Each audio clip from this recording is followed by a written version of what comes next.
Hey there, I'm Eternal, and I'm an object show fan that has barely watched any object shows. We have to fix that. Let's play Object Catchup. Hello and welcome into Object Catchup, the series where we discuss object show episodes right after watching them. Whether they are new or old, famous or unknown, it doesn't matter. We will get to it all. Now, for today, we are just simply going in order of when I got the request, and we're just going by the request list, alright? Roughly in relative order of what they happened, okay? Mainly because, I need to get to them and I need to stop messing around. There's a lot of stuff on this request list, and we're going to just do what I can, alright? We're going to do what I can. There's no exact plan, alright? One thing that I do, I'm not sure how much I'm going to get done today because, okay, fun fact, right? So, I've discovered this when doing Catch-Up Daily, is that actually, fully honestly, what I watch on the last day actually does residue onto the following day. I've noticed this, that when I watch a very emotional heavy show, right, that type of show that just sticks in your mind, alright, like how I watched The Nightly Manor yesterday, I don't know why the next day just becomes a burden to just watch shows. It's like you don't wanna, right? You just wanna keep, because it's still in your mind, right? And I've noticed this because I was like, when I did Scrapbook originally, it was so difficult to do anything the next day, which in fact I didn't, right? And anything else. So it's like, wow. But yeah, that might residue a little bit into today, but we'll try to line up the mood because Manor was too sad. So. The first show that we're going to be taking a look at here is titled Battle for Paradise Isle Getaway, or BFPIG, which is created by Tennitiston.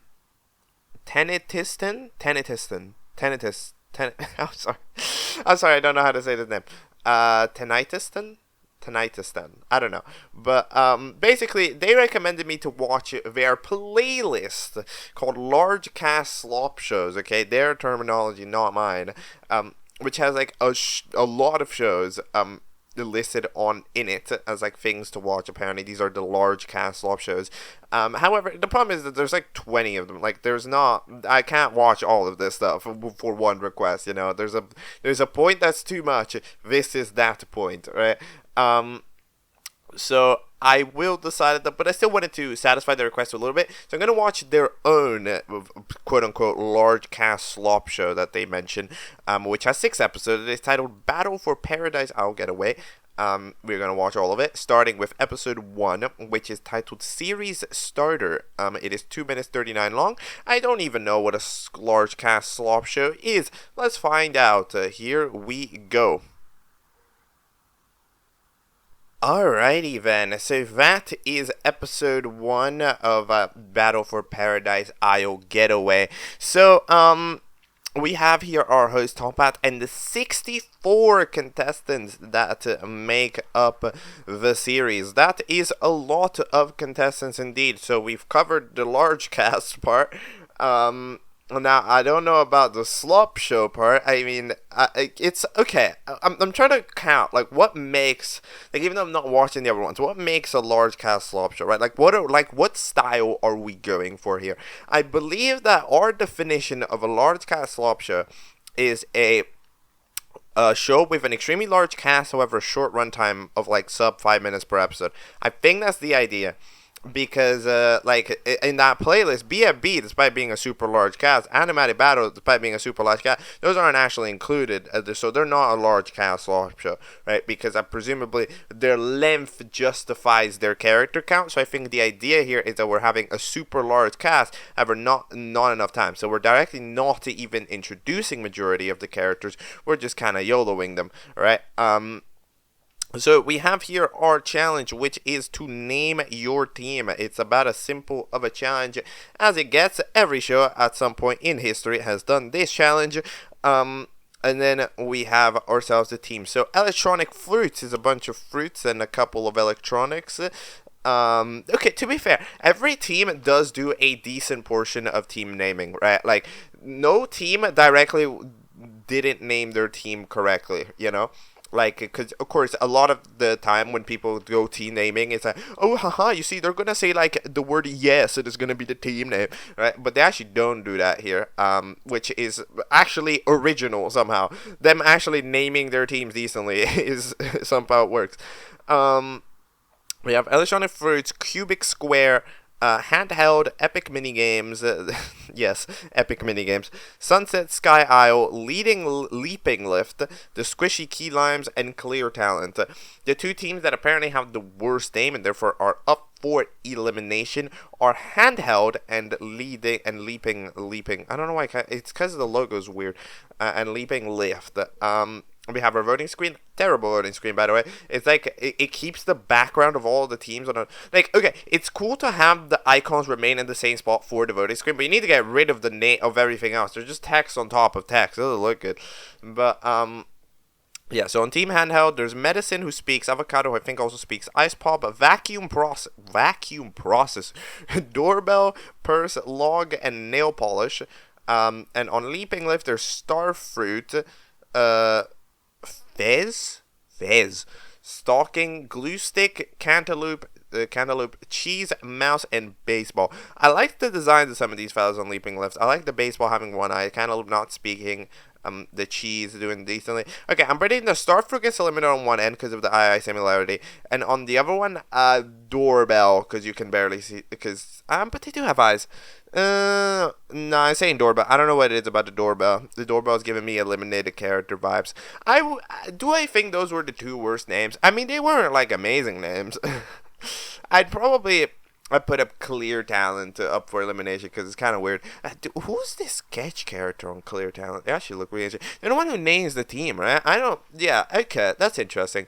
But yeah, I mean, we're kind of having a weird situation where it's a show that's specifically not trying to introduce us to the characters, so it's kind of difficult to say anything because I don't know I don't know these people, right? So yeah, episode 2, Sprutle. Okay, so that is episode 2 of I'm gonna call it BFPIG. All right, it's too easy of an acronym for me to do. All right, it's too good. I know it's not a pig, but like, it's right there. Okay, so one thing that I forgot to chat about the other time is that, okay, so like this show is a little bit of an audio confusement. Confusement isn't a word, but I think that's still the best way to describe it. It's like, yeah, it just feels kind of like I kind of like it's confused, you know? Because it's playing the audio kind of loud and it's kind of quiet and it's kind of wide, but then it fades in, but then it like cuts out randomly, and then so these guys was quiet, this one's loud, this one's fine, this one's okay, this one the music's too loud for this one, but not for that one, right? And then the music itself has quite an interesting selection. I mean, the songs are good. Like I like the songs in GD, right? They're very Geometry Dash heavy style songs. However, they're also very high energy, which is the type of thing that you don't usually want for the background of the show, right? The problem is that it's not even background music, it's like foreground music. It's literally so loud. Relax on the music, make it a bit quieter, yeah, okay? And then we can check, cause like, oh my god, bro. But anyways, our challenge ends up being to roll the dice, and then the teams roll the dice. There's really nothing to say about the challenge, because like the thing about it is that like when you have this type of... Okay, so you have this situation, right? You put yourself in a weird spot where you have 1 million characters, but only about 3 minutes to work with. You have to try to, of course, make the episodes extremely action, right? Because that way, if it's an episode with a shit ton of action, you can at least see every character do things, or at least a majority of the characters start to do things, then you can start realizing, like, okay, this is the one that would do this is the one that would do that, right? Like, even with not a lot of time, if there's a lot of action, we can at least see everybody's actions and start piecing together the puzzle of who is who, what does what, right? However, the problem is that at the same time, I think my presumption is because we're not too confident to do action scenes, right? Like we're acting out here, doing relatively, this is what I can do, simple challenge, simple interactions, throw the dice, right? Then we're not doing any of that action stuff, which means that we just have teams to roll the dice. So, like, after this this episode, I'm basically no closer than I was last episode to understanding any of these characters, right? Which makes sense. We're at the beginning. 4 teams up for elimination, so my presumption is that is going to be a quadruple elim, right? Because, I mean, we need to get rid of these characters, so that's my presumption. I guess we'll have to find out. Handheld and leaping lift are up for elim again. However, now they're joined by epic minigames featuring firework, tinnitus. Sorry, how do you save your name? I'm trying to, because I'm thinking, like, I really don't. Tinnitus Stan? Because it could be tinnitus, and then it'd be like tinnitus tan, but like, it could be also tinnitus, and then stan, like tinnitus stan. Tinnitus stan? Oh my god, whatever. It's their book. Then we got hot chocolate, a learning book, different book, raisin, I'm presuming that's a raisin, cube, sprinkle, yeah, that's the super small one, TNT, and then firework. Okay. And then on the clear talent, we find out their names are clear. A game cartridge, sticky with an I, yogurt, a chef hat, yogurt. Oh yeah, this is a character. Chef hat, gray stick man, very close to sticky, I guess. Slider cup, sketch, and pretzel. So those are the new characters. Who's getting eliminated? Should I pop in some random ass guesses? My guesses is okay. On clear talent, pretzel. On leading lift, Fez. On epic minigames, resin. And on handheld, the doorbell again. I have no idea. Let's go to the next. Wait, what's the next episode called? Stereotypical test. Go.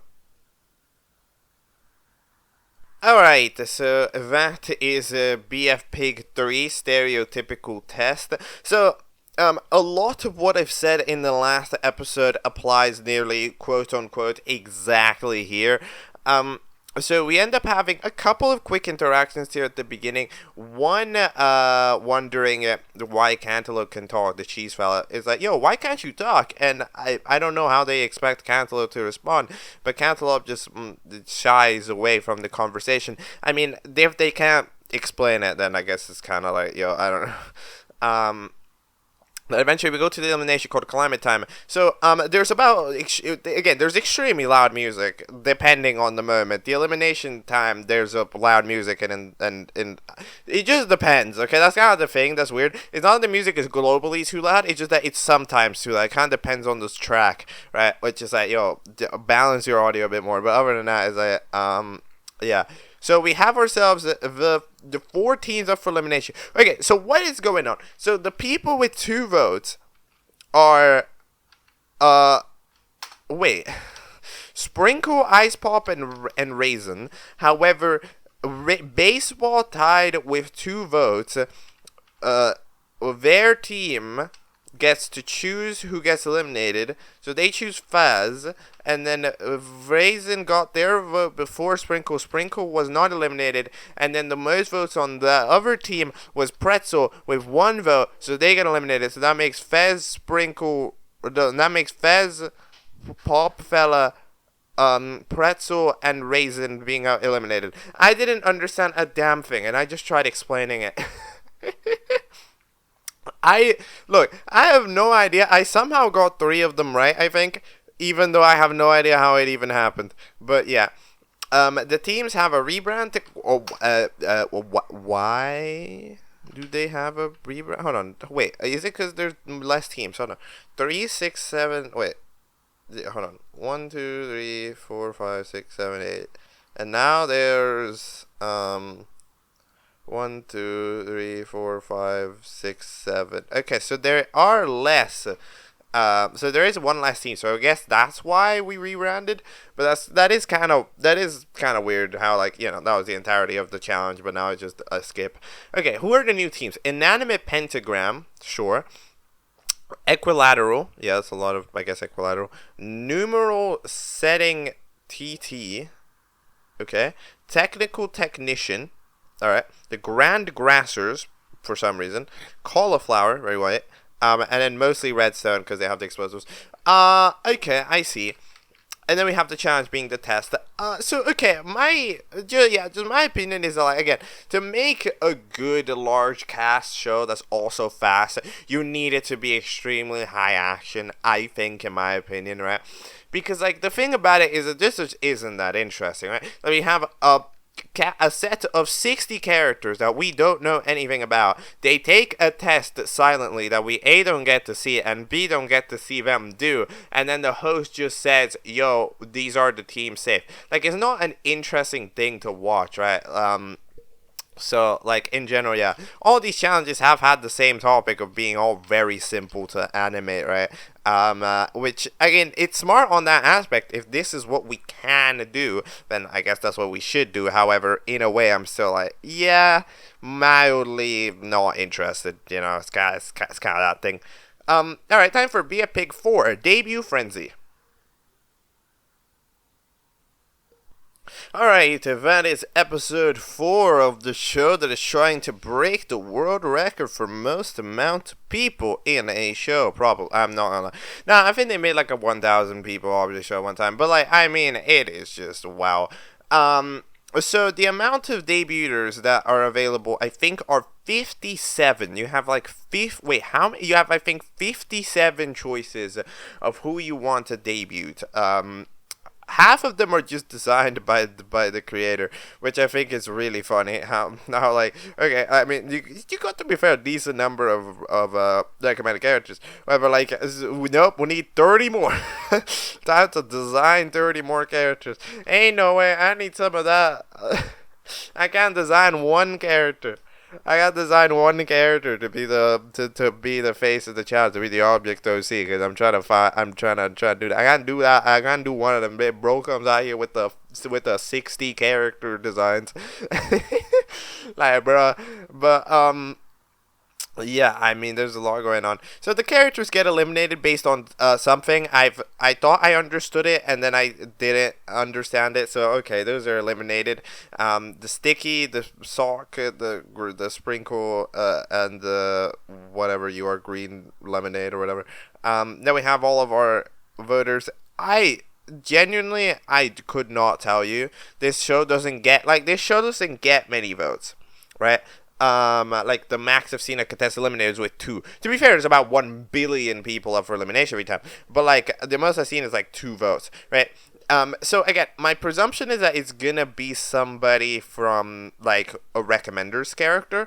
It just that, again, it depends on who has the most pulling power with these cases. Well, I guess we'll have to find out.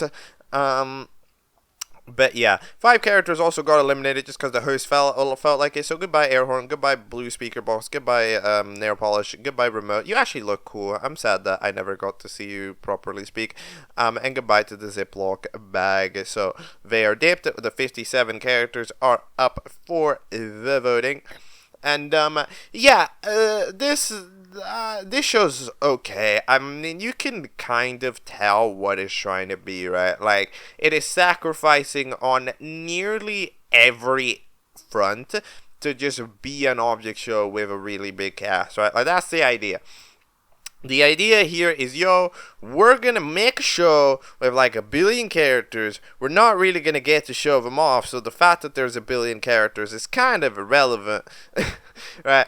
However, we're just gonna get 1 billion characters, have 1 billion debutantes. So yet again, majority of them don't even do anything in their debut video spot. A couple do, but a lot of them also don't, and just flash go like da, right? So it's like, we're having a lot of characters, but it's just like that's kind of the thing with the large cast. It's like, that's the question that I don't think I can answer, right? Like, maybe a large cast slop show creator can answer, but it's like, we have a really big cast of characters, but the answer is why? Like, what's the point? You know? Like, if we don't get to see these characters ever do anything, why does it matter that they're even there? You know? Like, that's kind of the thing about it. Like, it doesn't feel like there's a character there. It just feels like there's an empty husk that's just placed there to make a number. You know? Like, that's kind of the thing about it. But, oh well. Episode 5 of BFPIG is titled Atari. Let's see who joins. Go. Alright, that is part 5. I don't know, I nearly said 6. That is part 5 of BFPIG. So we have ourselves the elimination and whatever for the debutants, where the debut ends up being Blue Stickman. Not the most interesting character to join out of those, I must admit. However, they joined with 3 votes, which is more than 2 that I predicted, so fair enough. We get to see some other interactions happen, which is nice to see, a little bit of the characters actually interacting a little bit. Again, that's the main thing, right? That shows like this forget. They're so focused on just having a shit ton of people that they forget that if you have a shit ton of people, but they don't make them do anything, it's not a shitload of people, it's just a shitload of assets, right? So, it's doing a little bit more interaction. I mean, it's still struggling a little bit, but we're I guess, improving. So yeah, Blue Segment joins the Equilateral team, and then we have the challenge. Ring the phone number that you have been given. If they say yes, you are safe. If they don't say yes, you're up for elimination. This is not a skill-based challenge. This is entirely an RNG challenge. There is nothing that you are supposed to do. You're just supposed to ring the number, and then what they say is what result you get. It's literally just luck, right?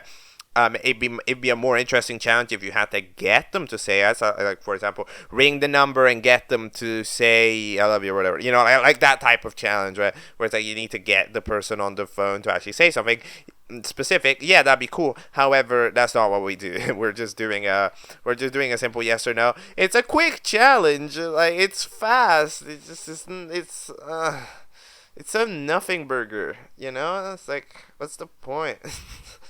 I'm not exactly getting the point a lot of the time, right? 4 teams are up for elimination. Equilateral, Inanimate Pentagram, mostly Redstone, and Cauliflower. No idea who's getting eliminated. Let's be absolutely for real. I do like the micro. I swear this character didn't exist, but they show up like 5 times, and they're actually rather cute. Actually. To be fair, one thing I really point this out. The art style is pretty solid. Like, the art style itself is actually relatively nice. Looking on average. Again, we haven't seen any action being done with it at all, right? The challenges have all been extremely simple. However, as far as the actual art style itself, of just seeing the characters sitting there, they're pretty solid.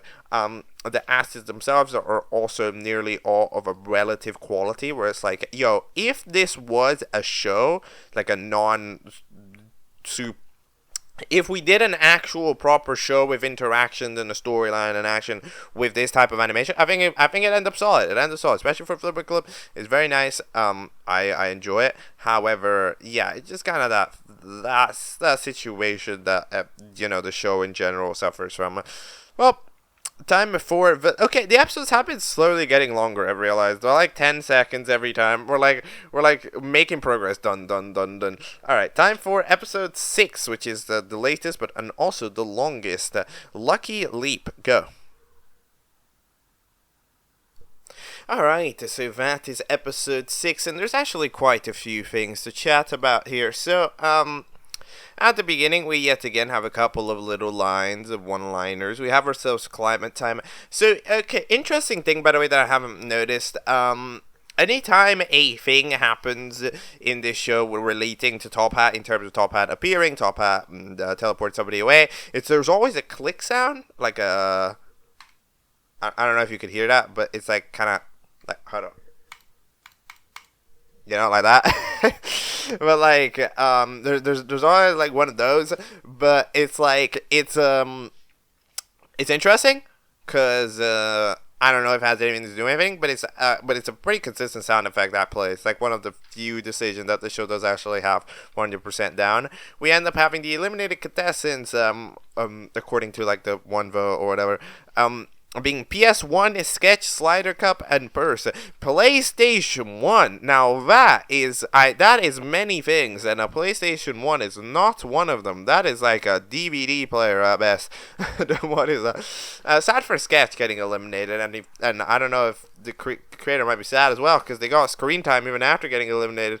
But yeah, we then have ourselves an intro getting showcased, which is pretty cool. I thought the slam down to bring them all up to the air was actually pretty fire. However, and the intro itself, I mean, considering of course it has to deal with a cast of about like the 56 people, it ends up being a relatively solid intro. With a nice logo as well. It's a pretty smart logo to get you to say BFPIG, because you see with those one side and then the other side, so BFPIG, right, which is nice. Maybe the colors are kind of the other way around, because like it would be 2 purple 3 yellow rather than 3 purple 2 yellow, but oh well. Then we end up having the challenge, which is to protect the enchanted emerald, and then, which, I mean, it's an okay challenge in theory. The problem is, again, we don't get to see it. That's just the main thing, right? Like, the type of challenge where to get to see, like, why would somebody break the emerald? I don't know, because a battle happened, because a thing happened, because action happened, right? And we don't get to see it, we get to overhear it, kind of, and we get to see somebody who drops it on their own merit, but like, we don't get to actually see the action, right? That's kind of the main thing, though, yeah, about this show. It's like, we're just so scared to try action, right? Like animating an action scene, a scene where like characters are not just standing there and chatting, right? A scene where the characters are actually coming in, like attacking, running, doing any of that stuff, where we just don't do it. We just don't do it. We shy away completely. And it's like, I understand that it's hard to do, and B, maybe you don't know how to do it. But like, the thing about it is that you can't shy away from these things. I mean, like, at the end of the day, you can go, oh yeah, it's hard to do. Yeah, but like, that's what you signed up for when you're making an object show. You need the action, you know? You can't just hide away everything, because you'll make a boring show, right? You need to show us the action events when they happen. Otherwise, it's just not gonna pull down very interesting. Like, the challenge is pretty cool. We just need to see what happens in it. It's really as simple as it gets, right? Because, like, the art style is solid. I actually like it quite a bit. The audio is not mixed well, but it's, like, it's survivable because the microphones are relatively clear. I wish the music and sound effects were way quieter. However, like, in general, like, the mics end up still making it hearable, right? And the concept is okay. Everything's fine. We just need to see the action. We need to take those risks to go like, okay, I'm going to make this scene where a thing happens, right? Right? Like we're handicapping ourselves too much. And it's like, look, if it takes longer, that's okay. If we're gonna need to learn along the way, that's okay. But like, I think we need to take those risks. 4 teams are for elimination because they apparently dropped the thing. Who was getting eliminated? I don't know, like 4 of them. But a couple of details. First of all, remember the Flip Clip watermarks on it. I think for the last 2 times we've had one of the names get partially overshadowed by the Flip Clip watermark, so keep that in mind. And second thing, we actually do have it on the black background over than anything else, right? Which makes it so much easier to read. It really does. Like, even if, I mean, it's still a mess of lines, but like, it makes it still so much easier to read. So like, I absolutely don't mind. And yeah, that is all that I've got to say about BFPIG. It's pretty solid, however, it's kinda, it needs to dare to try action. That's what it needs to do, because like, it's got a solid art style, it's got some solid ideas, it just needs to dare to try. Alright, that's all. Next thing. Alright, next up we are going to go over to TDOliver. However, we're not watching the 22nd object show, even though I think it does have an episode I need to watch. I'll leave that for the respective keep up episode when I'll make it. We're instead taking a look at the request that they made originally. Funnily enough, when they originally requested it, they didn't know I had taken a look at their show prior, and I had to tell them, like, yo, I took a look at your show already. But like, which is really funny. I think that's like the first time that's happened. And I mean, it's just interesting how that's happened. But anyways, they have another show which they also told me to watch. Which is, I would say their main object show. It's their, okay, because like, their main object show, I'd presume, is the 22nd object show. However, I mean main object shows in length, right? Is their object show does not actually have, that doesn't have a gimmick necessarily to it, right? It's just kind of an object show, right? Rather than having just 20 seconds to work with, right? So This is titled Regular Object Show, or ROS, but we'll call it Regular Object Show. It has 2 episodes so far, as far as I'm aware of. We're going to watch both of them, starting with episode 1, Gifted Mayhem. Let's go. Alright, so that is Regular Object Show 1. So we spend the majority of this 2-minute episode introducing our cast here. We have got ourselves, what is our cast? Let me find them. So we end up having Tablety, who is a tablet, okay. We end up having a Swedish flag, hold on, let me go in order, yeah. Swedish flagpole, which is titled Norway, they're called Norway flag in the voting screen. Oh, okay, that's just a mistake. Okay, cool. Swedish flag, I thought you were patriotic. This is false patriotism. False information, whatever. But yeah, apparently their failed debut in 22nd League Show. I don't remember them, but there were quite a lot of 22nd League Shows. Sponge Tree, half of Golf Ball. Then we end up having a Fork Repellent, or a repellent, as it's spelled. Log, which don't chop me down. Well, or wouldn't you already be chopped down? Because you're a log? Isn't that? You're not a tree, you're a log, so you were already chopped down. Anyways, then we end up having a Sour Grape, who is a Sour Grape. Brownie, who's apparently yummy. Piece of Bread, who's also yummy. Cool asset. I mean, like, these assets are all very uninteresting, because they're nearly all just, BFB asset. BFB25 voting results, if I'm not mistaken, this was a 22nd official character. Remember, they're going to eliminate, like, immediately. A pink Ice Cube is Ice Cube with pink. BFDI mouth, it's a BFDI mouth. The book of BFDI 26, it's BFDI cyanide. Have you noticed they're all just BFDI characters? But then we have ourselves the challenge, which is to simply give a gift. Everybody gives nearly everybody gives a rock, alright? And then the only character that ends up, hold on, wait, who's up for elim? Wait, not everybody's up for elim. Wait a minute, who's up for elimination? Does everybody who got a 0 out of 10 get up for elimination? I think. So if you gave them anything that wasn't a rock, you were safe, right?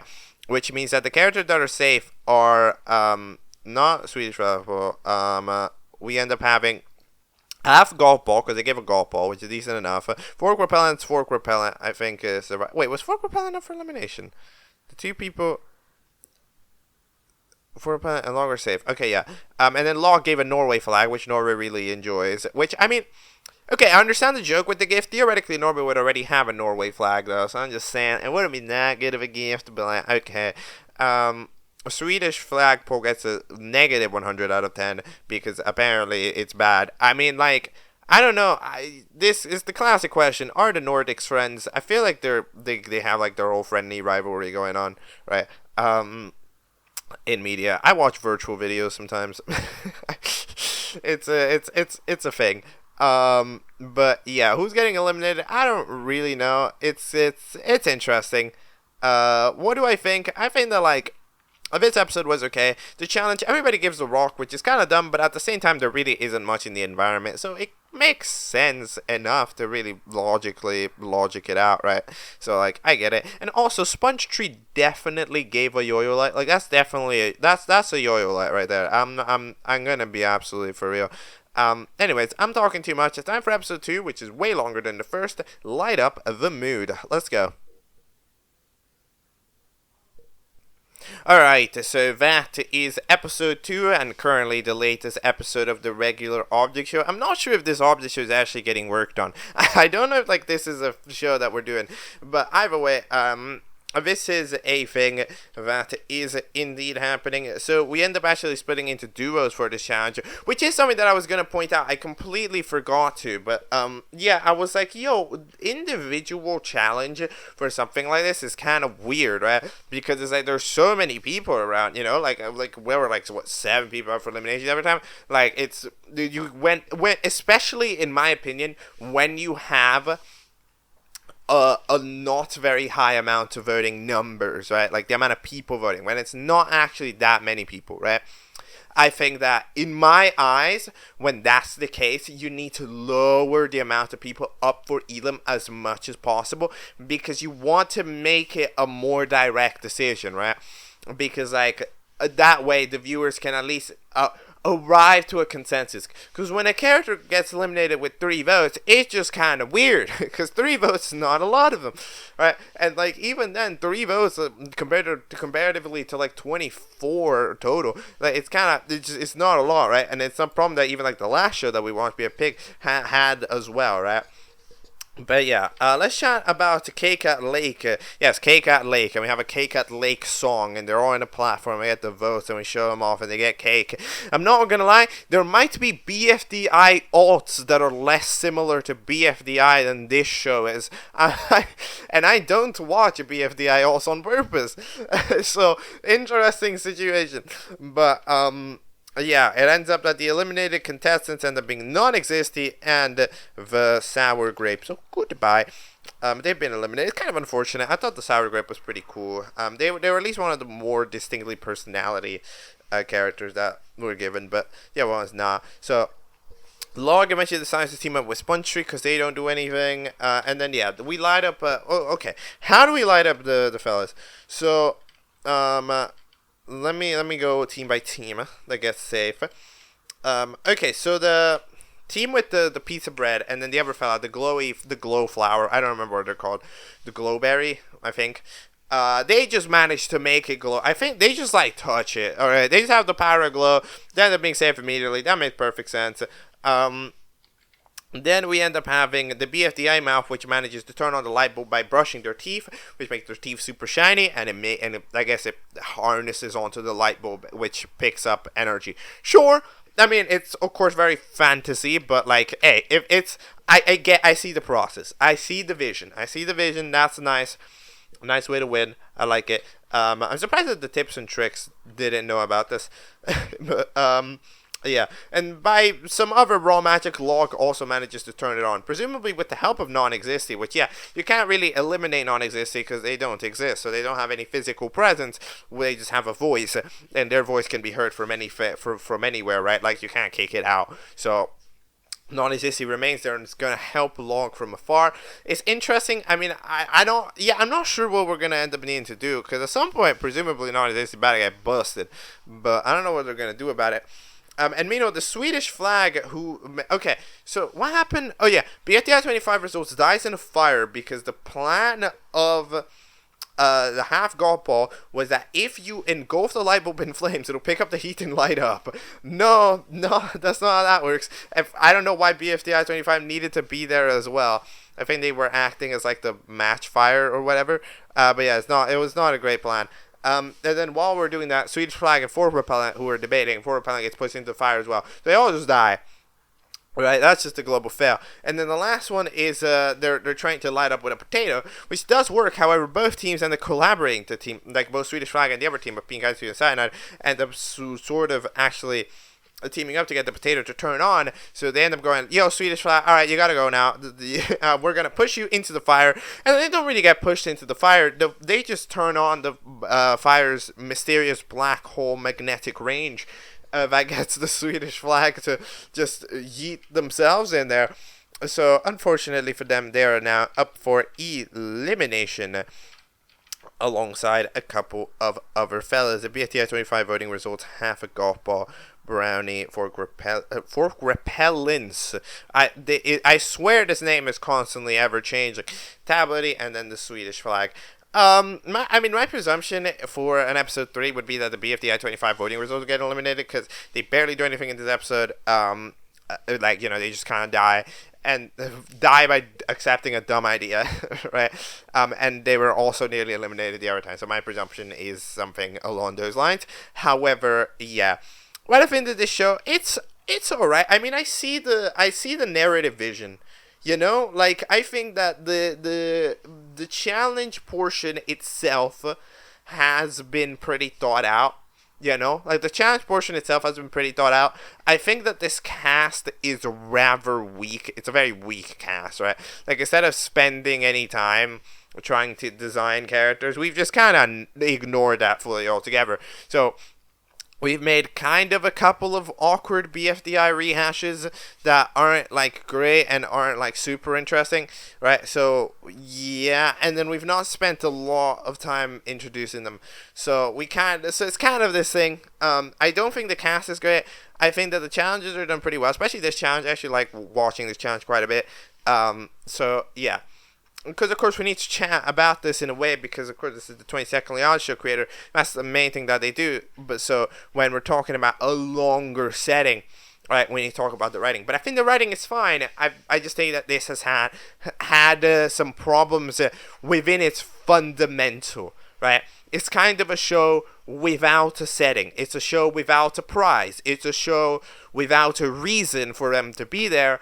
The characters that are there, they don't really know why they're there. They don't really care why they're there, right? Like, there's no setup to anything. They're just doing show as like kind of lane characters, right? Like, there's not much setup to anything, so it just kind of complicates the entirety of the situation, right? Which makes things a bit more complicated. So yeah, that's all I think I can say about the regular object show. Let's go to the next thing. Alright, so the next show that we're going to be taking a look at is titled Battle for Obama Hamburger, okay? It was recommended to me a couple weeks ago as well by a channel called Randomness. So, Battle for Obama Hamburger, it's a very difficult thing to try to understand from afar, but it is created by LiminalLatte, a YouTube creator with about 1,600 subscribers, right?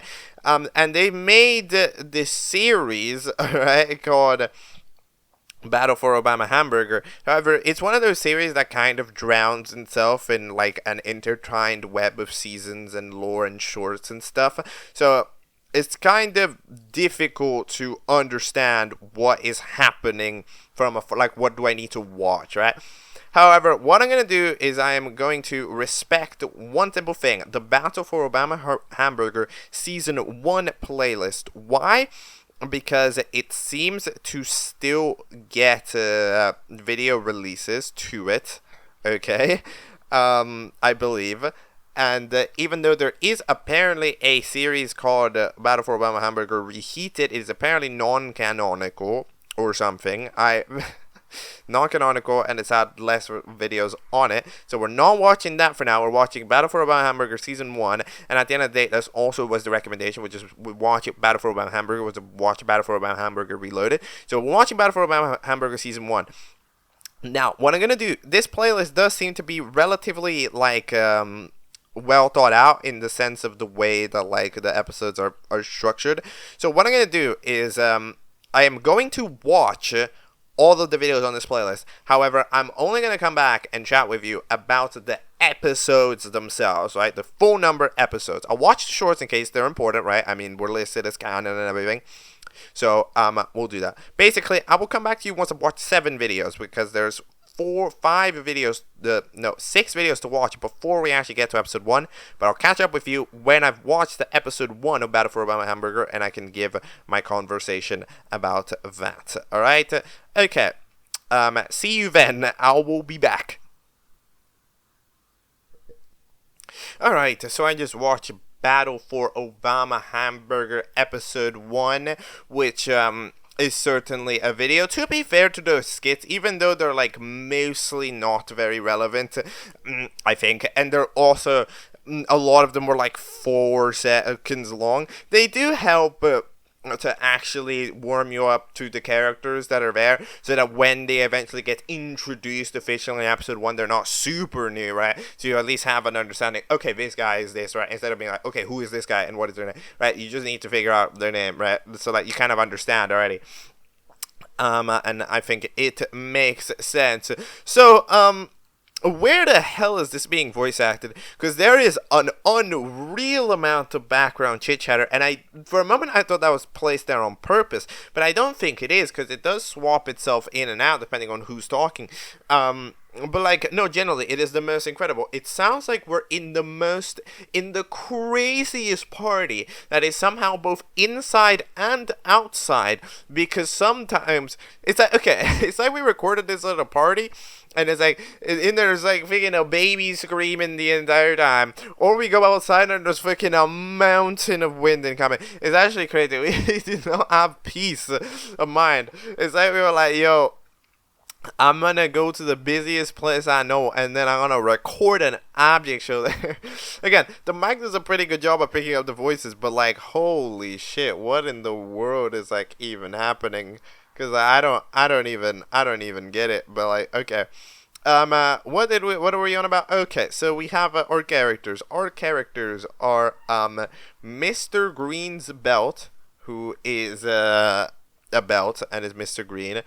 They are also Mr. Stafford, who's apparently the goofiest goober. We have Sewer Drain, who created a game that is Minecraft and Roblox intertwined. Good job. Then you're a Let's Player. Textbook, who's a generic smartass, like, I'm smarter than you. You need to know about math and whatever, right? I will say they look a lot like a washing machine. And then that's it. Those are the characters. Our host is Glombus Wombus, which is a cool name. It does stick in my mind. And then we have ourselves a challenge, which is to play tag. First person to tag somebody else gets immunity, basically, alright? So, the people that tagged ended up being Sewer Drain on Mr. Green's belt and Mr. Green's belt on Sewer Drain. So those two are safe. You know, the other two are up for elimination. You know, for the fact that there's 4 characters, I'm a little confused at how we end up at 12 episodes. What? Okay, that's interesting. Well, let's find out. Going into episode 2, which is what happened. Like there's 2 videos in between them, but we'll catch up at episode 2. Water? I hardly know her. Alright, so that is episode 2 of Battle for Obama Hamburger. So we end up discovering a couple of pretty important details. In this set of videos. So we discover is that basically we have ourselves a show that's improvised. Okay, so the show's improvised. You could kind of tell, but like just in case, like basically, yeah, the show's improvised. They go scene by scene and we do the thing. And the super loud room that we were in prior, right? That we end up discovering is actually that's the school, okay? Because it's created at school with the school friends, right? So that makes a lot of sense, especially breakdown is super loud, super screaming, right? I will say this improvisation does allow for some interesting possibilities. I mean, I don't think we're exactly counting on it. However, the actual possibility of characters, right? I mean, if the episodes being recorded roughly at the same time, if like the characters can directly interact in the sense that they can literally interact like next to each other physically in the same audio, right? It's the type of thing that would be pretty interesting, in the way that they could collaborate. Like, for example, we could take advantage of the background noise, right? Like, imagine 2 characters get into a brawl and then the host is talking. So you can have the host talking and then those 2 are off in the literal background arguing as the characters, right? And then you're chatting. Like, there's a lot of potential that you can do when we're filming, when we're like voice acting a show in real time, right? Like in IRL, sorry. However, we're not doing most of that stuff. We end up having ourselves also the new information about the elimination, or the I'm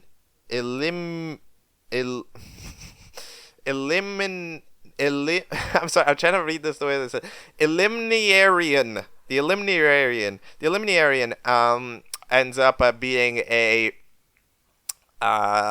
strike-based system. So apparently you can get 2 strikes. That means that the character that was up for elimination is actually not eliminated yet because they got 1 strike. They got 2 strikes for them to be eliminated. So Textbook has gotten a strike and they got another one to get eliminated. We also have a new contestant join, which is none other than Lawsuit Document.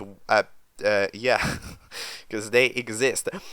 It'll be interesting to see if new characters consistently drop in and join, because that would possibly explain the infinite nature of the show, I guess.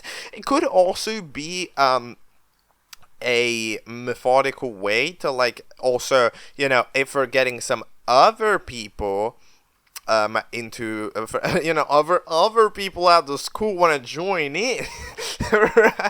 we can lock in with some characters, right? So that might be a way for that to work. But anyways, challenge: drink a cup of water. It has to be water.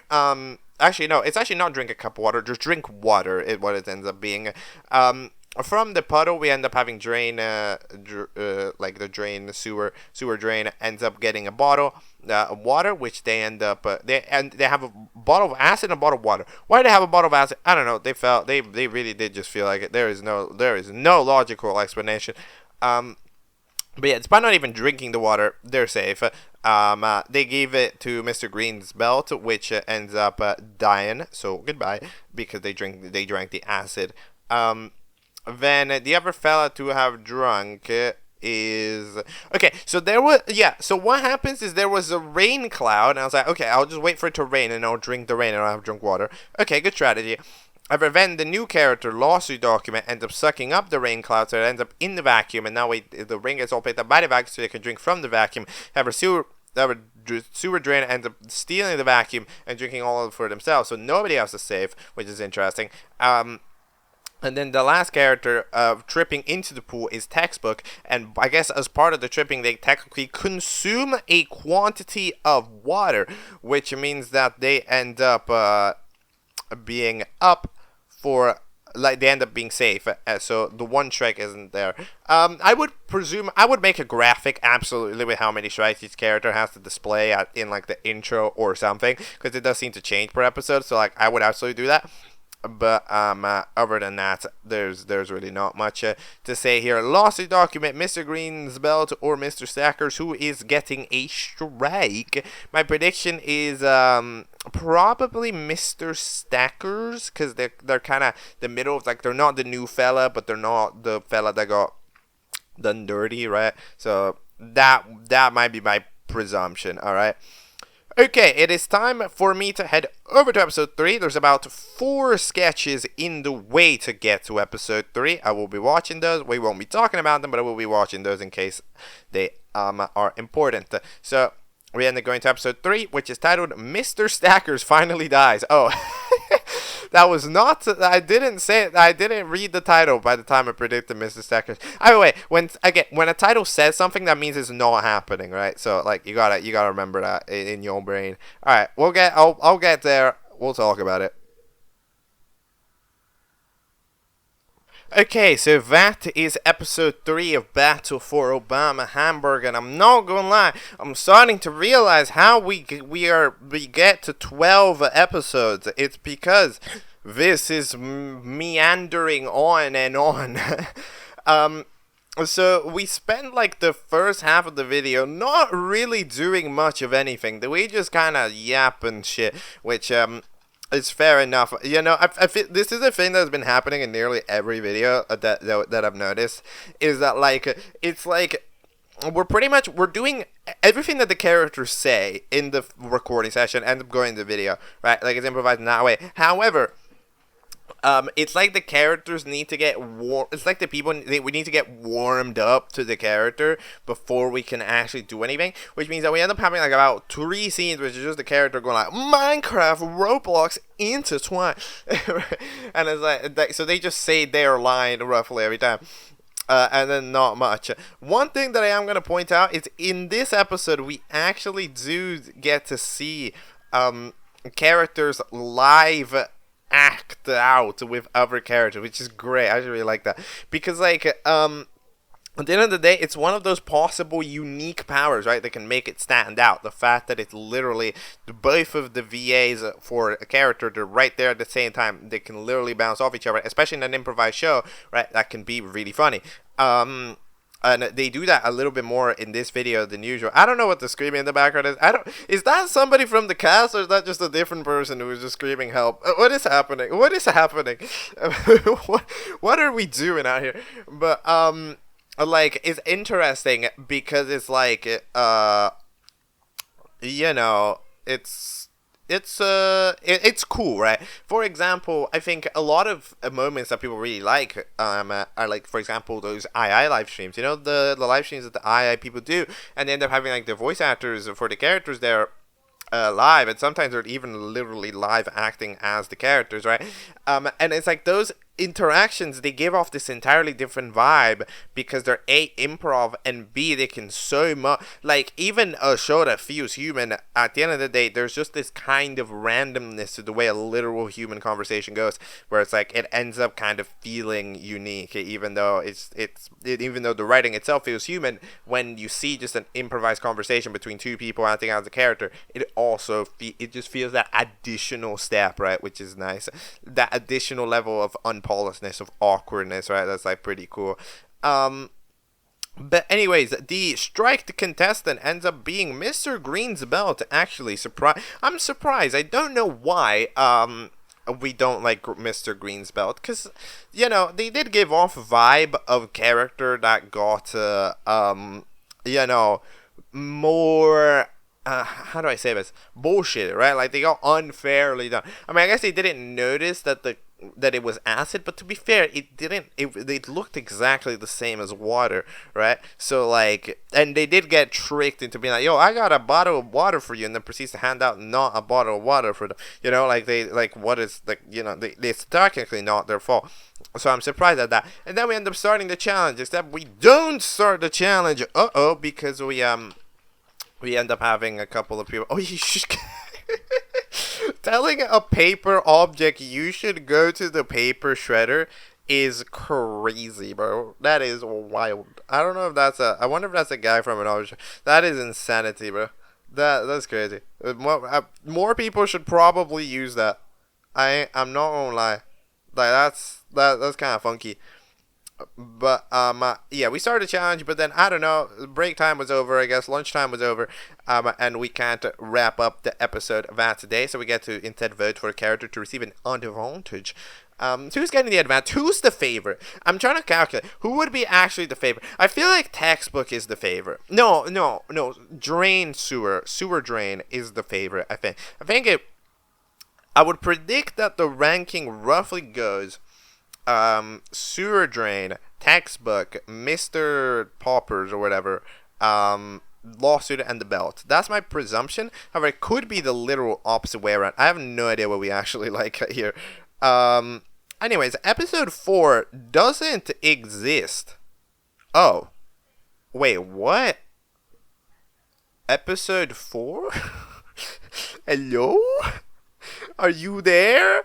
Where did episode 4 go? Wait, what? No, give me a moment. Battle for Obama Hamburger. Wait, I need to check if it was a skip or if it's just not in the playlist. Episode 4. What is this? Does not exist. No, it just doesn't exist. Wait, but it does exist. What? I don't know. But anyways, the last thing that I wanted to say is I find it funny that Mega Object Show fella got mentioned in one of the previous episodes. I don't remember which one it was. Alright, I guess we're skipping episode 4. We're going straight over to number 5, which is in 2 videos time. Glombus got the Munchies. Let's go. Alright, so I just watched the episode 5. Okay, so here's the situation. There was definitely an episode 4. Like, an episode 4 existed. Okay, that's a thing that happened, but it's not here. I think I went searching, okay, and as far as I'm aware, I did find it. I think there's an episode called BFAH Classic 4, and that is the episode 4 that is in this, that this episode follows on from, I think. However, it's difficult to know. I didn't watch it because, again, the rules are that I watched this. I trust this playlist to be the things that I gotta watch. I trust this to be season 1 and nothing else, okay? So that is what I say. They did some challenge with cups or something, and eventually eliminated with a second strike. Ends up being Textbook. So goodbye, Textbook, the laundry machine. you end up dipping, and then we end up also having ourselves none other than strikes going away. The strikes will be going away. We instead will be having only you simply care, vote, get eliminated. I mean, makes perfect sense. You gotta remember that, like, it doesn't sound like, oh, we're giving a character an extra life. It's not a big problem. It's like, you think that's not a big problem until, that's just double the episodes. If you have 5 contestants, right? And 4 of them would need to, like, we could go from having 5 episodes to having 10 entirely because of this double system, right? So, like, it makes perfect sense to get rid of them, especially since we're adding on more characters. A 7-Eleven worker who really needs their money back is like, yo, if you join the show, does that work? And it's like, sure. I don't know how they don't get fired when they join the competition, but I guess, it's a worthy replacement. They now work for the show as a contestant. Challenge, get food, because fella Glombus, Bombus is is hungry. Mr. Green kind of locks in, just get sushi from the sushi store hosted by a sushi. That is definitely cannibalism. But, they end up serving food, but they don't like it. They want chicken tenders, and sushi is not good, apparently. According to them, it's actually horrific food. I feel like we might have a personal vendetta. Sushi is not that bad, and I'm a picky eater. I'm a picky eater, and sushi is not that bad, bro. You gotta try it. Don't knock it till you try it, okay? Alright. But alright then, Rhombus ends up not liking it. So then we end up having... Okay, sewer water ends up I keep calling it sewer water. Sewer drain ends up going to 5 guys on a plane, by the way, and gets a burger. In the meantime, lawsuit document ends up submitting Mr. Stackers themselves as a food, which they end up eating the chips from within, and they end up being not great, but hey, it's food, so they end up being safe. Then Mr. Stackers ends up ordering chicken tenders from DoorDash, which I like how honestly, I love how the DoorDash worker looks like basically exactly the same as the 7-Eleven worker. It's just different colored. It's like, it's the same messages with different colors. That's like great. And then we end up having what the hell we end up having? Yeah, they serve it, so they're safe. And I mean, the owners are up for elimination because the 5 guys that drain freaking sewer drain ended up getting. I mean, it was the 5 guys where they did immediately eat it because remember, they're hungry and whatever, right? Which means that they do end up, unfortunately, eating it. And meanwhile, the other fella, 7-Eleven worker, they're just not in the episode. Like, they don't do anything. I guess they maybe don't know how the competition works. Because they're just not in the episode. They just don't appear. Like, they don't appear. They don't even give an attempt. Like, at least... Like, hold on, who's up for Elam? So, like, up for Elam are Green's Belt, who did literally give them food, and the best food probably out of them, because, it was the most expensive sushi, apparently, but it just got scanned. Sewer Drink got food, ate it on accident, quote-unquote, but, like, still did. And 7-Eleven worker didn't do anything, so, like, they must technically get eliminated, because A, they're annoying because they kept wanting their money back, B, they're a newbie, so there's not that much attachment to them, and C, they didn't do anything. So reasonably speaking, they should get out. This show doesn't seem to have reasonable voting standards though. So I don't know. Fucking green belts. Now I'm gonna predict the 7-Eleven worker. However, like I'm not 100% sure. All right, time for episode 6 of the grandiose show that everybody loves, called Battle for Obama Hamburger. It is titled Now Cactus Free. Why is the intro there every time? Why like? I'm sorry, I'm trying to watch this playlist, okay? But, like, it makes me watch the intro before I watch the episode that has the intro in it. What's the point of that? I don't know, but, alright. Episode 6, Now Cactus Free. That was episode 6. Yay. So we have ourselves the intro. Okay, so I know I complained about the intro right now, but the one thing I didn't point out is the intro changed, like, 2 episodes ago. And it now has, like, this really weird music. It's like this really weird kind of, like, sort of darker music that's, like, got, I think, a static playing around the back. It's really weird. It's completely changed the vibe of the intro, and I'm not sure why we did it. I guess we just felt like it, but, it's quite interesting. We have ourselves the elimination, or, sorry, we ended up, after... We ended up actually getting the official spelling, Eliminarion. Well, I already forgot. Eliminarion. Okay, it's the Eliminarion time. Where very, very, very, very, very, very, very expectedly, we ended up having none other than 7-Eleven worker get sent home. They had work anyway, so yeah, that makes sense. So bye-bye. So we end up having our next challenge be to tell them a pickup line because their girlfriend left or whatever, the rhombus,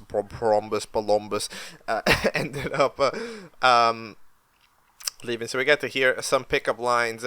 So what are the pickup lines that we end up hearing here today in the greatest episode of Object Show history? Hey baby, are you an inhaler because you took my breath away? That gets a 2 out of 10. Yeah, I must agree with that rating. That was not great. Yo, are you a Minecraft fan? Cause I just can't get over you. That, I mean, like, I guess, but you can place a block though, so that's not correct. So that's not great. But anyway, they got a 6 out of 10. Then Mr. Stackers is, are you a transform? If you were a transformer, you'd be Optimus Fine. And then immediately after the voting screen appears with them on it, like there's not even a reaction, they're just on the voting screen. That's amazing. That was actually hilarious. I'm not gonna lie. That gets my vote. Honestly, this is a little bit like it's a little bit more difficult to state like my humor, okay, because like my humor is this weird humor where I like kind of random humor. However, I don't like random humor at the same time, and it's kind of weird. Like I like, but I don't. There's like this specific subset of random that's totally random that is that I don't like, but there's this type of random that's mainly random in the unexpected category. But it's like, oh, I get it, it's funny, right? It's like that joke that has like a second step to it, like that step of realization to the joke is the jokes that I like more. I feel like this show ends up possessing a lot of that humor, so I'm kind of vibing with it realistically more than I should, but like, hey, we're going along with it. So yeah, we're not watching, even though it's called episode 6.5. Wait, it doesn't. It's 11 seconds. Fuck off. We're skipping straight to episode 7, which is titled Self-Confidence Extinguisher. Let's go. So that is episode 7. It's honestly, it's like it's about as average as it's gonna get. There's really not much for me to chat about this episode. We have some lines, you know, and then some stuff, and then a challenge that's really similar to the other challenge, and then we have not much, right? So, yeah, the only thing that I'm, of course, now trying to, like, clock is that, like, yo, so how the hell is the next episode the finale? Because I don't know that. I'm trying to figure that out. Because, like, there's 12 episodes, right? Now, 12 is more than 8. So, I don't know how the next episode is the finale, and then the next it says the finale intro. So, I think my presumption is that it probably ended, and then we randomly went like, yo, we should reboot this. So, that's what I'm gonna guess. Because otherwise I have no idea how that would possibly work. So, alright then. But, or eliminate a contestant after... Mr. Green says the greatest line. I'm feeling. They say I'm so right now. I'm feeling so wow. I'm really tired of her race. So I think it's time for Walmart Battle Show, and then we do beef jerky's nasty guys. You see why I don't have much to say about the episode itself. Have you noticed? I don't. The Eliminarian. Okay, I think it's called. Like, I think. Wait, how did the host say it? Hold on. Let me. Give me a moment. Eliminarian. Okay, it's called the Eliminarium. Because I call it the Eliminarion time because that's how it's spelled. But it's apparently the Eliminarian. So we're gonna go with that. Most votes ever. You know, I do actually wonder when this video got the views that it did, because I've noticed that most of the Battle for Obama Hamburger episodes have gotten relatively popular, you know, like they've got like thousands of views, you know, which like usually does coincide for more than 19 votes. So that's kind of interesting. I don't really know, like when those views happen. Like, was this show, like, did the show get the thousands of views that it has, now, or like did it get it after it happened and later people found out about it and started watching it, or was it getting these numbers back in the day? Because if it's getting them back in the day, I'm low-key surprised, because like it doesn't get many votes, right? I mean, I don't know what the voting time was, but I still would have expected more, you know.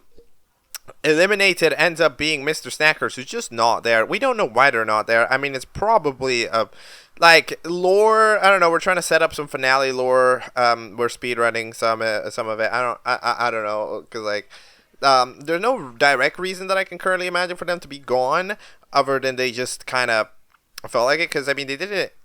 Because yeah, no, there wasn't a direct gag last time. You know, like it was we were relatively chill ass. No, because like the gag last time was that their pickup line was so bad they were up for Elam, but they didn't like dissipate, like they didn't die. That wasn't the joke, wasn't that. So I don't know. What are we on about? Oh yeah, the episode. So we're supposed to get a fire extinguisher. We end up going to the sushi store that was rebranded as a fire extinguisher store because Mr. Green's collar ends up getting it again. Oh, Mr. Green's belt. I'm sorry. Ends up teleporting, this time with a sewer drain, because they were doing it. Then they end up having an epic fight scene, until eventually sewer drain gives them water, which was acid again, so got him. And then eventually they end up finding a fire extinguisher. However, a sewer drain does not like them because they're apparently annoying and fat.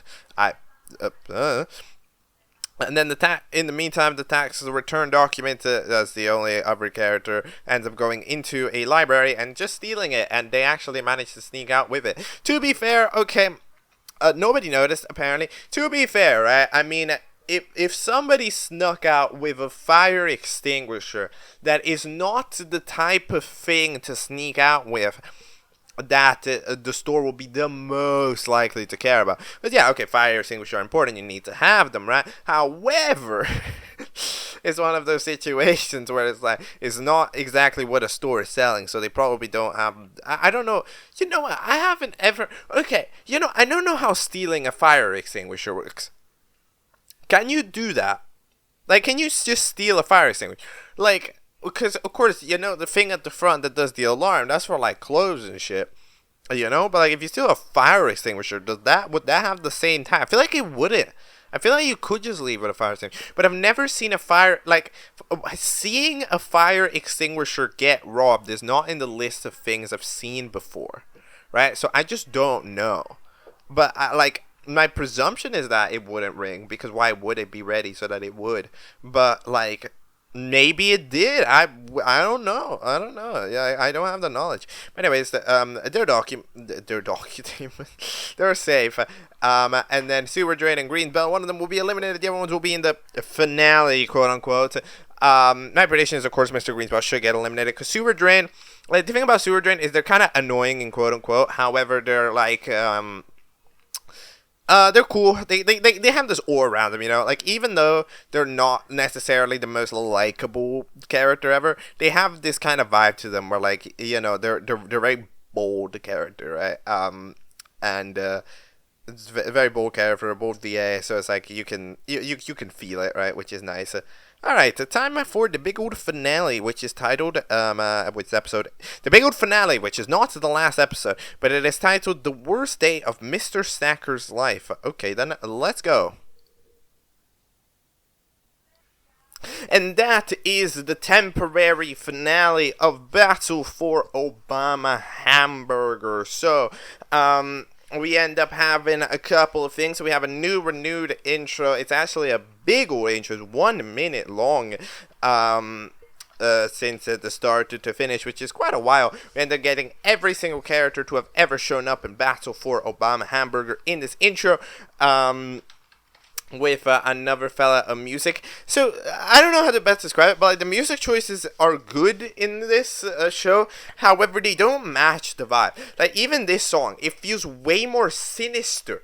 You know that feeling? Like, when a song just, it feels like it's kind of sinister. There's more kind of like those dark instrumentals. And then it's like, yo, like, it's a good song, but, like, the problem is, Battle for Obama Hamburger doesn't feel like this. You know, like, I'm watching this intro, and it still does feel like a mismatch. The other one, way more. This one at least has more energy to it. But, like, Battle for Obama Hamburger, it's a more energy kind of joke show. You want kind of more energy joke song. But instead, we're taking just kind of a pretty serious song, and placing it on there, and then it's like, it's kind of weird, no, because it's not exactly what I was expecting. But anyways, we end up being fine. For some reason, Mr. Stackers ends up with the bottle, the acid bottle in the intro. I don't really know, but yeah, then we have ourselves the finale, and you see what I mean. We, like, in this episode, like, my favorite moments really were when a character is talking in the background while somebody else is talking, because that's fun, you know, that's fun, and it's unique types of fun. It's the type of fun that you cannot easily recreate with an actual show. An actual show doesn't have the power to do this, and that this does, right? Which means that it can feel kind of like fun friend group shenanigans, improvising a show in real time, and that's fine because that's unique and fun, right?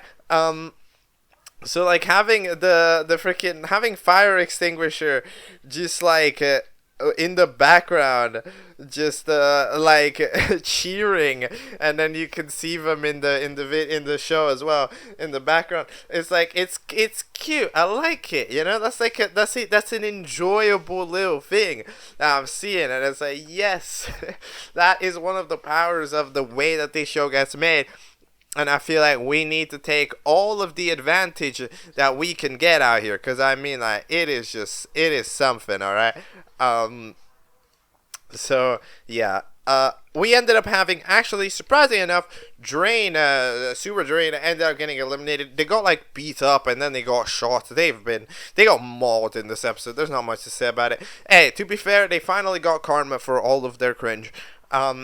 Yeah, by one vote, 11-10, they end up getting eliminated. I got it wrong. Look, I mean, I thought it was going to be a safer stay for them, but I guess I was incorrect. I was incorrect. There's not much to say about it.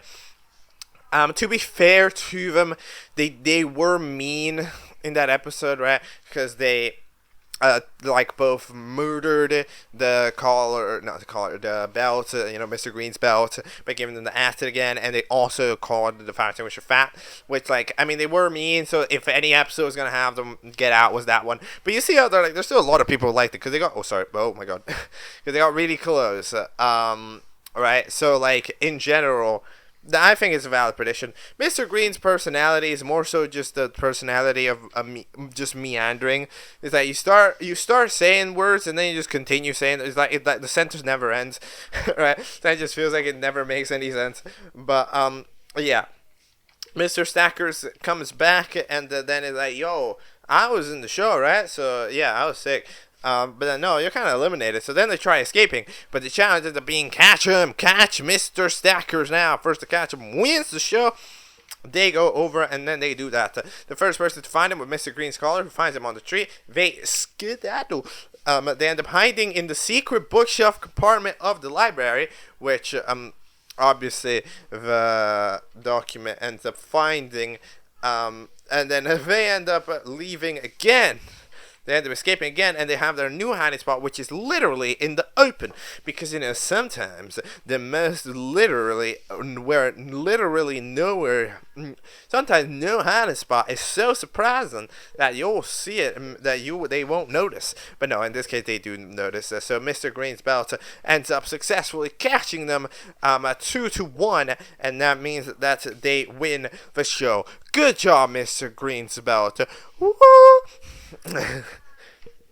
You are the champion. You have made it. You have earned the Obama Hamburger. Somebody is just singing in the background, and I think that is rather funny. I don't even know what they're singing. They're singing like Fortnite Battle Pass or whatever. But like yeah. What I think, the Obama Hamburger, I mean, that's a cheeseburger. I'm just saying. That's an Obama cheeseburger, which is debatably a better prize than an Obama hamburger, right? So actually, in this case, the Mr. Green's belt actually ended up getting a bonus there. But yeah, good job on winning the show. And with that, that is the end of Battle for Obama Hamburger. So, what do I think? I think that it's like, okay, we invented a character code just to make Super Drain not top 3. I'm telling you, bro got scammed to supreme quantities in this episode. You're like, so you know how we made Super Drain get away with everything? Well, now they're gonna get all of it back at them, which is hilarious. But yeah, we end up having ourselves at the end of the series, which is interesting. So well, this is the last episode of the season chronologically. There still are the remakes, plus soon there will be a Halloween special and season 2. So that's the question, right? Because is the videos that follow up, right, like are the next episodes, 9 to 12, is that going to be season 2? That's kind of the question, because it's not marked as a season 2, right? Like it's not, like there's not much of anything. It's not called Battle for Obama Hamburgers 2. It's not called Battle for Obama the Big Mac, right? Like it's just called, it goes from episode 8 to episode 9, you know? And the thumbnails are in the same style and everything. So I'm going to guess that it's not season 2. My presumption is that it is not season 2, okay? Because if it was season 2, I feel like there would have been at least some type of additional distinction, you know? I know we literally saw it yesterday in Lightly Manor how they didn't do that. But like, either way, that's a different story, right? That's whatever. That show's weird, right? Like, I feel like this show would do that, especially because, you know, because we know about Battle for Obama Hamburger Reloaded, right, which does have that distinction. So I feel like if that show would have the distinction, this show would probably also have the distinction, right? So, yeah. Look, there's no better way to find out than to just dive straight headfirst into the pool in episode 9. Bye-bye, Glombus. Let's hit it. Okay, so I just watched the episode 9 of Battle for Obama Hamburger, and now I'm more confused than I was previously. Okay, let me just check something. So, episode 8 released in October 2023. This is February 1st, 2024. So it's been a while. Alright? Which is interesting. So, okay. You can tell that things have changed, but they've also stayed the same. It's kind of like the weird situation. We get kind of an immediately after moment where a couple of designers changed. The bestowing orange is not now just an annoying orange. Now they are a very stylized object with a gun. They look pretty cool. I actually like this design.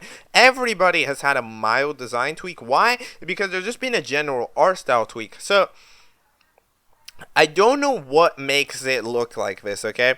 But the best way that I can describe it is everybody just looks like they're really, really tall.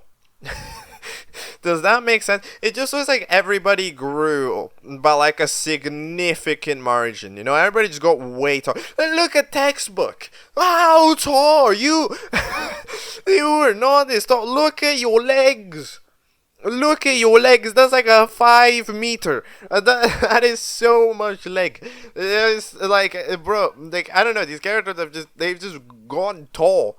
Tall moments have just been drawn. Like, it's just like, what in the world? But yeah, we got the immediate following is that apparently some fellas come back because they got flung to the elimination area. So Mr. Snackles ended up not apparently getting flung to the elimination. No, they got flung to the elimination room, but then they just left. And then there's this, then there's Textbook who got super mad because they ended up just getting flung straight into a tree and getting stuck there forever. Because they were the first out in the elimination room. No, the elimination room was ready. The flinger was already, right? So then they're there. You can see they're all ripped up. Now they don't really look like a washing machine anymore. They actually look like a book. Yeah, so that's kind of rough. They end up super upset, of course, because they end up mad and like, hey, what are you gonna do about it? And it's like, I'm gonna sue you. Boom, boom, boom. Right, Super Drain ends up dying because they get shot by bestowing orange like 400 times. Yeah, I mean, deserved. Everything that happens to sewer drain is very deserved. But yeah, they try to figure out a way to get rid of them.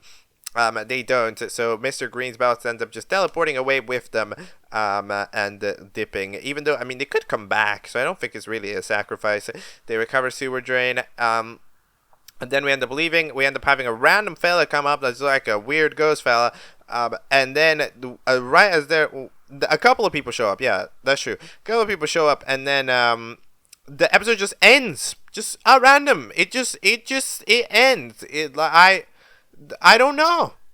I don't know what to say. It is just ended. So like there's not a lot going on here. So yeah, I mean, no, really, like it ends so abruptly. Like I'm out here like I'm watching an episode of a show. I'm watching an episode of a show. I'm watching oh, it's over. You know, like it's so weird. But yeah. Okay, because if I'm not mistaken, actually, oh yeah, hold on. So I think the reason that's happening. Wait, let me check the playlist for a moment. I'm trying to decipher this. Episode 10, which is the next one. So if that was February 1st, this was April 8th. No, this was after. Wait, what? Okay, bro, you know what? I don't know what's going on. Okay, I already know what's going on. I already know. Like, and this show's wrapped itself up around a confusing web of things. So let's just get to the next episode and try to figure ourselves out. Episode 10, Donuts That Will Literally Save Your Life.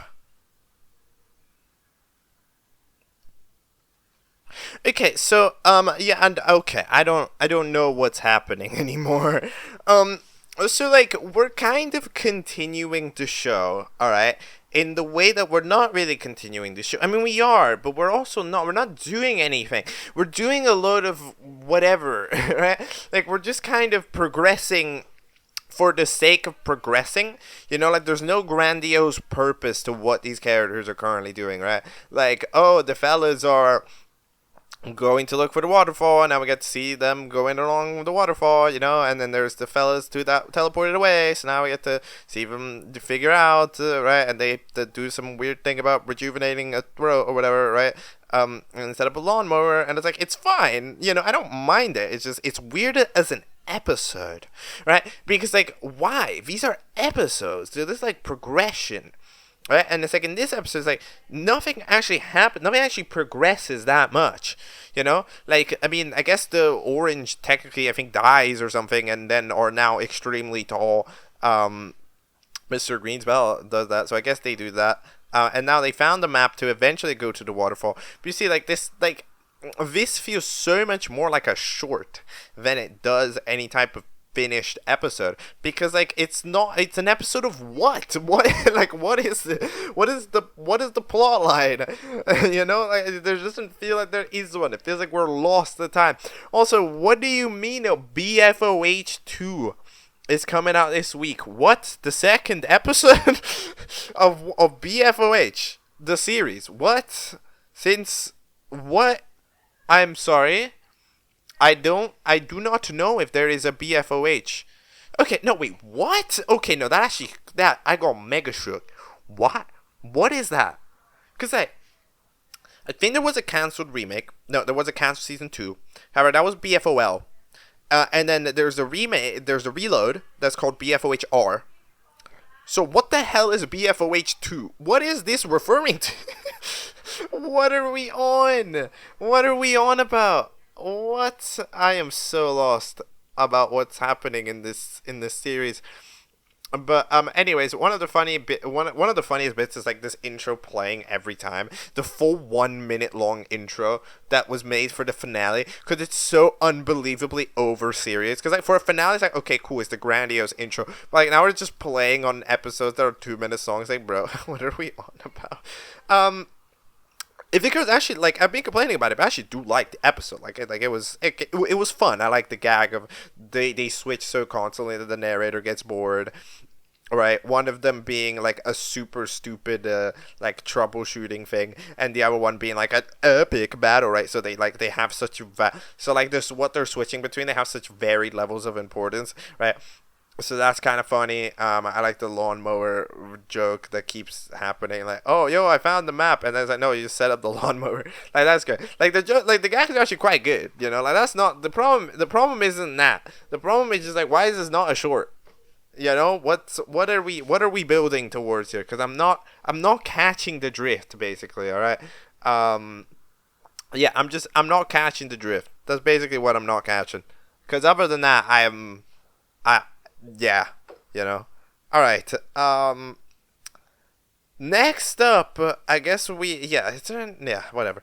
Next up, we have to chat about Battle for Obama Hamburger, and we have to go over to episode 11. Episode 11 of Battle for Obama Hamburger is titled "Guess That Means I Have to Walk." All right, then. There's a video in between. There's an intro, but yeah, we'll get there. We'll watch it, and then we'll chat about it. Alright, so, that is episode 11 of Battle for Obama Hamburger, released on September 6th, which is way after the other ones, yeah. So we have ourselves a little backstory episodes where we get a bit of information, about, like, you know, we get to see the other side. Like, what the hell is actually going on with the eliminated contestant? Because we got to kind of hear their piece of the story. However, we've not really gotten to see their piece of the story. So, okay, I get it. It's a useful episode, I guess, if you're going to continue a show that ended. We have a new intro. Much better, I think, in my opinion. We get to see the character poses. We also get to see, like, the music is higher energy, but like at this point, it also now, like, that weird sound that's a little bit weird, like with the darker sims that don't usually fit. Now it's kind of become part of the sound, so it's kind of mashed up those two. So like it's relatively solid. I actually like this intro quite a bit, but yeah, I think the main thing that I have to criticize about these videos specifically is just that, man, there's like not a single damn given to having an episode feel complete. It's like this episode, like, it just didn't feel like it was done until it was done, you know? Like, there was nothing to signify that this episode had ended until the guy will back, be like, I'm ready to give him a piece of my mind, and then nothing else appears, just immediately cuts off to the exit, and it's like, it's weird, you know? It's kind of just awkward, because it's like, especially with the last episode, it just suddenly ends with like one of the plot lines done, and well, I know just neither of the two plot lines very done, right? They like happen, and then that's it. Episode 9 just cuts itself off at complete random. Like, there's not a single mind given, and because an episode is like, it feels disappointing if it ends like the way that these do, because there's nothing going on, right? Like, it's kind of weird, like. It has to find itself a way to be like a book, you know. An episode at the end of the day, it's kind of a book. Of course, it's improvised and everything, but you still have to imagine it in your mind, right? You have to go like, yo, this is like a book. I need it to finish in a way where like it wraps up what we've seen. Right, and like the thing is that like, even though we don't even get to, but like this episode doesn't do that. The last episode doesn't do that. Episode 9 doesn't do that. None of these episodes do that. None of the episodes feel like they're done when they are done. Right, and it's not because it ends on a cliffhanger or anything. It just ends. Right, it's just like it's awkward. Okay, and it's annoying. But as far as the story goes itself, it's like roughly interesting. We get to see a lot of 7-Eleven worker, which is like more screen time than I've literally had throughout the entirety of the season. Mr. Stackers is just joyous all the time. So they're just like, oh yeah, the show ended, by the way. And it's like, what? It ended. So yeah, they're like, yo, we can leave. Oh, fine. They end up leaving. Textbook star, and she gets back after, of course, getting freaking demolished like 4 times over. And then eventually, a 7-Eleven worker gets back to 7-Eleven, and they go back to their job. Which is, you know, it's relatively not a great job to be in, you know, to be a part of, but like, and, you know, they go get the bucks. I mean, I don't know, they were living for free over there in those two places. They could have probably just chilled there. I don't gonna lie. I think 7-Eleven work was too busy thinking about the paycheck to think about, yo, I'm living here, you know, like that could have been tactics, but unfortunately not. But yeah, overall, there's not much to say. I mean, the animation style has changed itself quite a bit because we've had other animators take some work on it. Some they're like quite different. However, like the styles themselves are quite different. However, I'd say all of them are relatively solid. I really like them. The tripping of textbook, the like shot of them laying in the ground, that one's very well made. Like it's a very well done angle. And like all of that jazz. But yeah, all right. It is time to figure out what the hell is going on with the next episode. Episode 12 is titled Chrysophobe's Nightmare. I'm sure that means something. Let's go. Alright, that is episode 12 of Battle for Obama Hamburger, Chrysophobe's Nightmare. Time for the classic question, what the hell is a chrysophobe? Time to Control-V this on Google and find out what the hell that is. Chrysophobia, or hatred of orange people. What? What? This is a thing. Is it an aversion to gold or an aversion to the color orange? Okay, I see. It's really rare. Alright, but it's technically a word. Alright, good to know. But yeah, basically we end up having a little bit of lore about how the hell orange got there up around BFOH7. We ended up having, this fella, Tangled Wire, who is, yeah, a Tangled Wire. I must admit, that is indeed a Tangled Wire. And they are apparently running the TV station that Battle for Obama Hamburger was being aired in, was being posted in, because yes, that is a show that was on TV, the big screen. And then it just so happens that that show gets it gets cancelled apparently, but he's just keeping it moving. He's just, the next episode, right? So it's like, yo, we need you to kindly get rid of the host. We need you to assassinate the host, and then we need you to also get back to Obama Hamburger. So, but then this guy hears hamburger. I need a hamburger. So they end up going to retrieve a hamburger. The problem is that they don't end up retrieving the hamburger. They just end up going over to the store to try to get literally any hamburger. So they do manage to successfully burn down the store and everybody in it. However, they don't get a hamburger, unfortunately. So it wasn't a great performance here from the Bestowing Orange. So then the Tangled Wire gets super mad. It's like, you have to get the one from the show, my guy. Go get the one from the show. And then the episode ends before we get to see him go to the show. I'm telling you, bro, these videos are ending too soon. At least in the last episode, you can make the argument that, we technically ended the episode at the time that textbook would have roughly been there, and then it would have been the scene of the episode we saw. Here, no! We haven't seen Bestowing Orange get over to the show. How did they get there? What happened? We didn't see that. So this episode that's supposed to explain how the Bestowing Orange got to the show only explains how Bestowing Orange burned down a building that is not part of the show. It's a side quest. It's literally not what we're supposed to be doing, and we don't get to see what we're supposed to be doing. And that's what these episodes have been doing. They end before they find an end.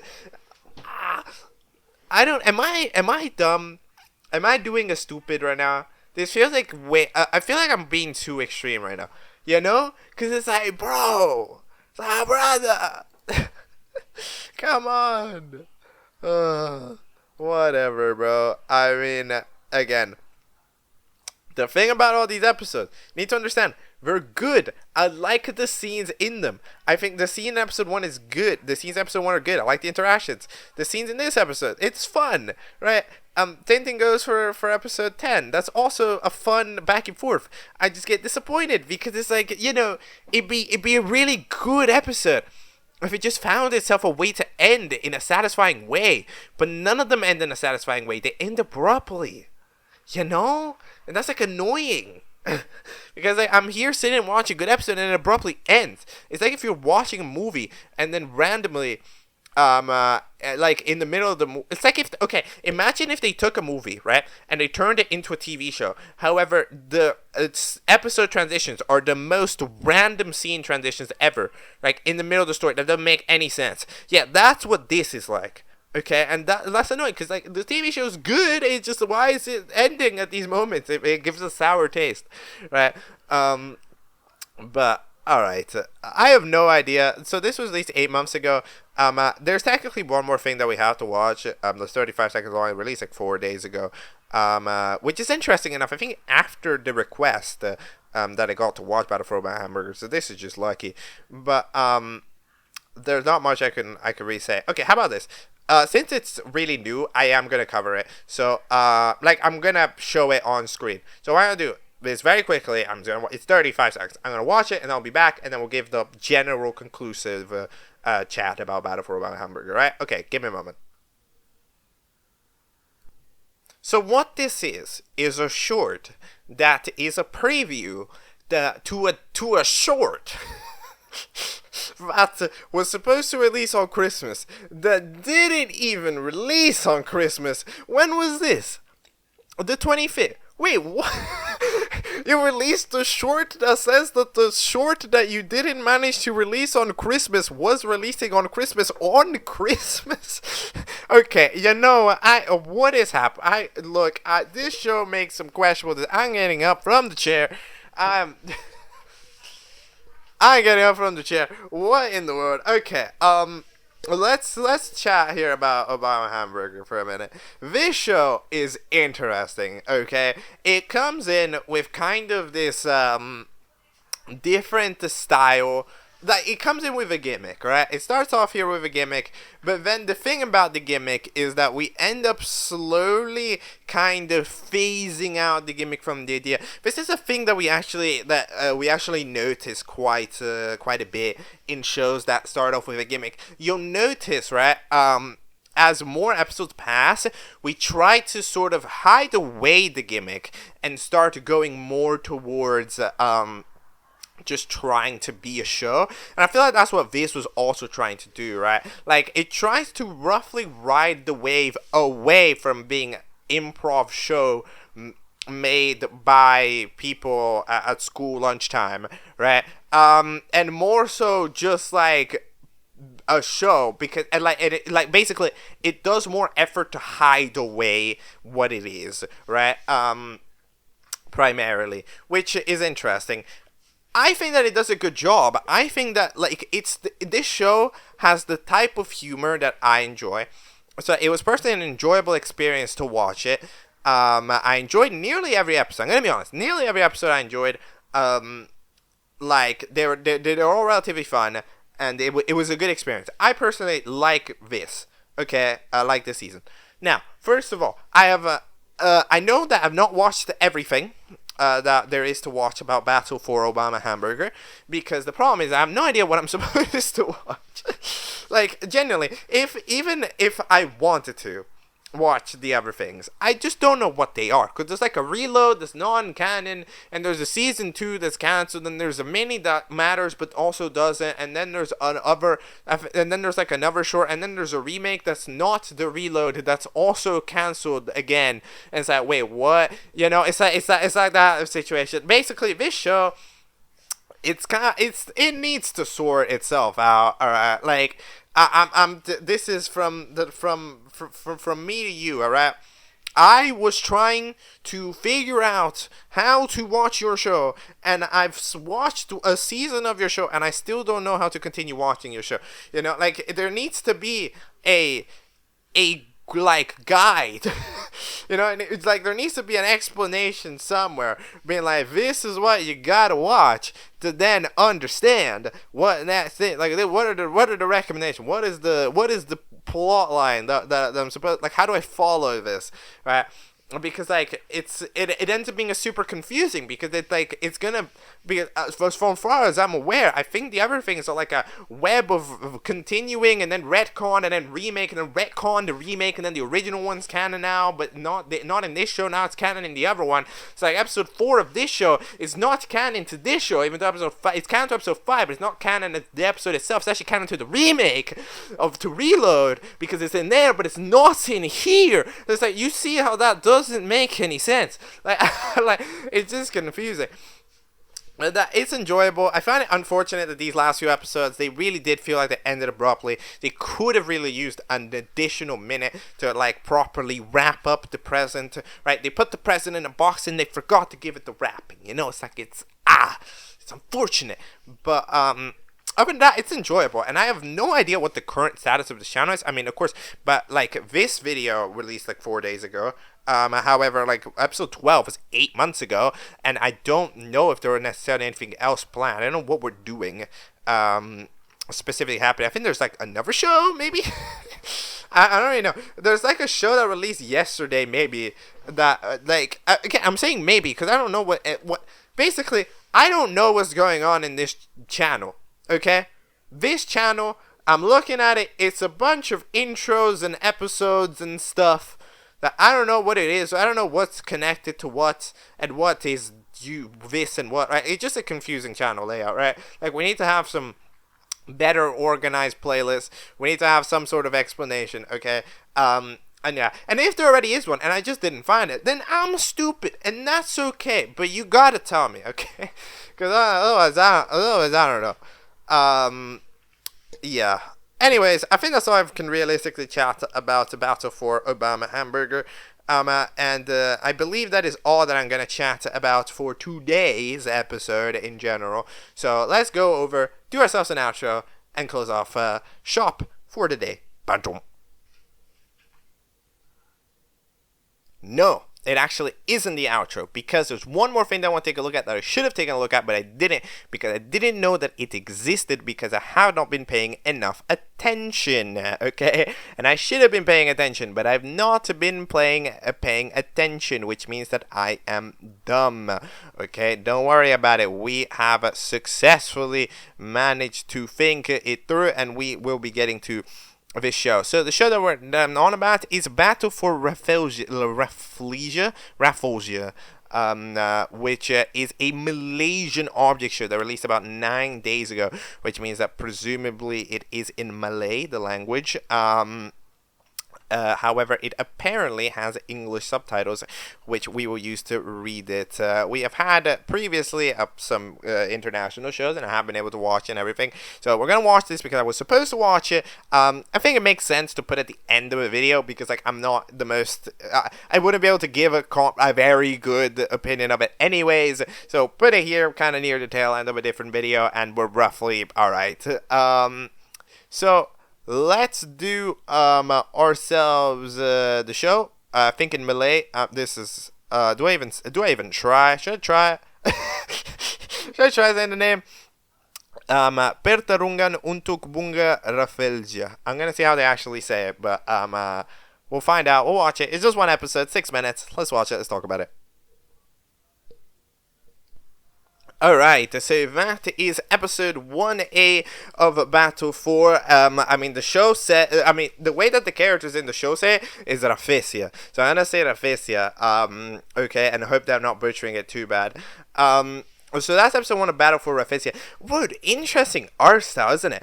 It's like, I've noticed this, that like the international shows that I've been watching are the ones with the most kind of out there styles. Like, I've not seen a show that looks like this, you know, like a show that looks like this. Not really. It's like, it's this interesting blend of like modern graphical elements, right? And like ideas of the way scenes are meant to look and algebraians and stuff, but they're like paired up with this old school way of mouth movement, of general movement, that just makes it feel like what if II season 1 was made today. That's like the best way that I can possibly describe it to you. It's like, if it's very, like, yeah, it's the best comparison point that I can give it. It's like, what if II season 1 was made, but in today's day and age of object shows, right? Not in, just in entirely in the animation sense, right? Because like, it looks like it, like the way the algebraians still move kind of with the knowledge that algebraians need to look like it, but in general they look different otherwise, you know? So that'd be the best way that I can tell you, and it's generally better quality, but it's interesting. We end up having ourselves the two hosts. So the two hosts, I think, are Arabic symbols. which spawn in out of a book from Arabic. So we're having the hosts, Alif and Ba. So those are the two hosts here. They are I really like them.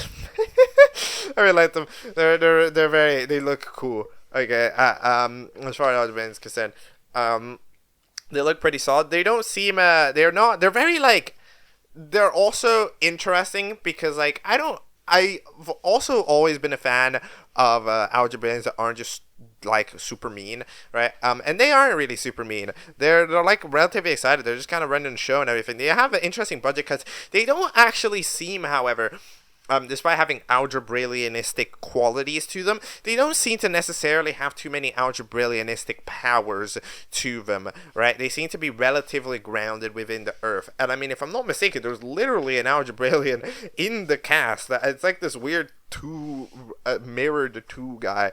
I don't know what they are, but like they're definitely a character. A lot of this cast I don't really know what's going on with them. So we have a duo of Queen and King. I think the gag with them is that the Queen dictates everything and the King is like, me. So that's what the joke that they do. It's like a cookie or something. These characters' designs are interesting. They're kind of hard to make out at a glance what they are, which could work against it, or they could mean that they're just creative designs. But they're pretty cool. I like the clouds in the sky. They all have a face. All the clouds have a face in the sky. I wonder if they speak. But eventually, they end up having a burger, a Ramly burger, whatever that is. Ends up being the prize. However, nobody actually cares. So we end up having the idea that we end up having a new prize, which is the Rafflesia flower. So the Rafflesia flower apparently has a lot of qualities to them. It allows you to fly, allows you to pretty much not necessarily do anything, but it allows you to do a lot of shit. Alright, allows you to do a lot of shit, basically. It allows you to mind control, to fly, to do much of anything, right? So it's a lot. It's a lot. You can make things bigger. You can you can disguise. Like, there's a lot of powers to the flower, which makes it genuinely more desirable, right? And also lasers, because that's cool. The animations, I really like, dude, Aleph is animated excellently. Aleph is a standout. The way that Aleph moves is like very, it's very kind of, I like it. I don't know. There's no like direct way. There's no direct logic to the reason. Like, there's not like an objective reasoning out here. I just think that is cool. But yeah, the other characters, like, they exist. I'm not gonna get too into their specifics. I think, because again, we're very much so in the like 1A introductory range, right? Where like we don't get to hear too much about many of them at all. So interesting enough, their names they're not necessarily translated names either. Their names remain in their Malay versions. So okay, what do I think? This is a very proof of concept type episode. This is exactly the type of episode that goes like, hello, audience. I am proposing show. Do you want to see us try to do show? Right? Because it takes, like, if you think about it, this episode is the lowest possible risk thing that you could possibly make, right? Like, you are making a episode 1A where you're introducing a little bit of the contestants, kind of what their personalities are, right? Introducing the hosts, what the prize would be, what they'd be competing, where they are, right? Get to see a bunch of locations, get to see a bunch of things, a bunch of this and that, right? And then it's like, we're basically just showing all of like the fundamentals, and it's like, yo, this is kind of a new concept show where you haven't really seen many Malaysian art shows around. If there's interest, we'll make it. This kind of like, this feels like if Kickstarter for object shows, you know? It feels like this show has just pitched me itself. You know, like, it's barely actually done anything. It's like, it's just pitched me itself. Yo, this is what the show would have. Should we do this? Right? Not necessarily because it directly asks it. It just kind of says that by the air of not having a lot to it, right? Which is fair. And I mean, even in the description, don't forget to support us so we can continue the show. Like, it's just, I feel like it really is. It's just going like, they're really testing the waters. Like, does anybody care? And look, the answer is, it got 24,000 views in 9 days. So, you know what? I think people care. Getting over 10,000 views on Objects episode, that's complicated. That happens to like 3 shows a month. I've been checking. So like in general, yes, people do actually care. There does seem to be the audience here. Whether it's foreigners who found it, probably many Malaysians who found it, right? It seems to be relatively. There seems to be the interest, so I'll definitely be curious to see. Because there's not too much to judge yet. I mean, we got a baseline of the characters. Some of them seem cool. I think Rai is interesting. They have a diary that's apparently secret, and they want it back. And there's a shy leaf, which is interesting because they're a leaf that's shy. They wrap themselves around, right? Like, there's interesting characters in there. There's like Bola, who's like the kind of the ball character who seems to be. Are they also shy and quiet, and people kind of don't like them, find them annoying, right? So there's kind of like there's airs to go around here, where we kind of just need to see it in action, right? We need to see it in action. I think the hosts are cool. Like I think that, look, if this was a Kickstarter and I had to pitch in, I would say go for it. I would say go for it. I think it's cool. I think that there's potential here. I think that international shows are underrated, because it's just solid. I think it looks unique. It has some unique characters that I've not seen before. It has not necessarily a unique premise. It's actually, no, it's not that unique of a premise. But I mean, the fact, like, oh yeah, they don't even have an intro. They need to work for an intro. Can the flower do that? Can the flower wash the dishes? And maybe, is that not part of the power? No, part of the power is wash dishes. Nope, can't do that. Rafflesia can do anything, but not wash the dish. So that's interesting. But yeah, to be fair, that was a fun gag, a fun excuse for not having an intro already. But yeah, Bob just has to freaking wash like a mountain of dishes. I forgot about that line until I was skimming it through right here. It's actually that's really fun. But yeah, it's overall, I would definitely say that we should keep this up, because interest has been shown, concept is cool, it's original, it seems like the people are working on it. Audios were relatively solid. Mic qualities are interesting. Some voice actors feel like they're okay. I'd maybe try to put in a little bit of like shouting training to some voice actors, because some voice actor screams, they do sound really fake. But again, I can't judge them too much, because it's just not the language. I can't judge it if I don't know how they're saying it, right? So yeah, that's all I think I've got to say. I hope this happens. Okay, I hope this happens. This happens to be cool. Okay, because we need more of these international shows, right? Like there's the Korean one, there's the Russian ones. We don't talk. I mean, we do talk about. There's Russian ones that aren't drama. There's another one that I don't remember. Are there 2 Korean ones? I think there are 2 Korean ones. Yeah, because we took a look at one of them. We took a 3DS. And then there's a bunch of like other stuff that just so happens to also be there. But yeah. That is all that I can really chat about Battle for Rafflesia. I've started just rambling. I don't know. I went into a train of thought, and then I jumped off the train and got on the next one. Let's go to the actual outro. Keep it up. Doing good. I hope to see the Malaysian Audio Show in my subscription feed in the future. And, yeah. Outro. Alright, today's a bit later. I kind of forgot to film an outro. But yeah, that will be all for today's episode of Object Catchup. Unfortunate that I couldn't watch Cartman's show. That would have been a nice thing to add on to it. But it's currently non-existent, so I can't watch a show that doesn't exist now, can I? But we still took a look at, I think, 20 videos today, which absolutely means, I mean, like, good enough, no? Good enough. We took a look at the requests. It's not quite an Omega episode. Who gives a shit? Major releases haven't quite been dropping, so far we're able to kind of come back. These are the main olden requests that we need to take a look at. Other than Cartman Show, of course, which I wasn't able to take a look at, god damn it. But other than that, the olden requests that I've not skipped for any type of reason are done, and we can get into the more sort of newer requests. I mean, they're not new anymore because of the break. However, they're kind of around the time of the break, or like a couple days before, during the break. I got quite a bunch of requests, right? So I'll try to snap those throughout the next few days. However, currently I'm not exactly I'm not rushing, basically. All right. Because if I rush, I'll get super tired. And if I get super tired, then I can't do what I've been trying to do, right? So overall, I don't mind giving it episodes because, again, everything gets covered eventually. And, like, and in the general, just because I've not taken a look at another show doesn't mean that this episode is any more lazy. I mean, it's longer than the last video. Right? It's like, it's that type of stuff. So, yeah. All right. For the shows that we watched today, we are all caught up. See you next time.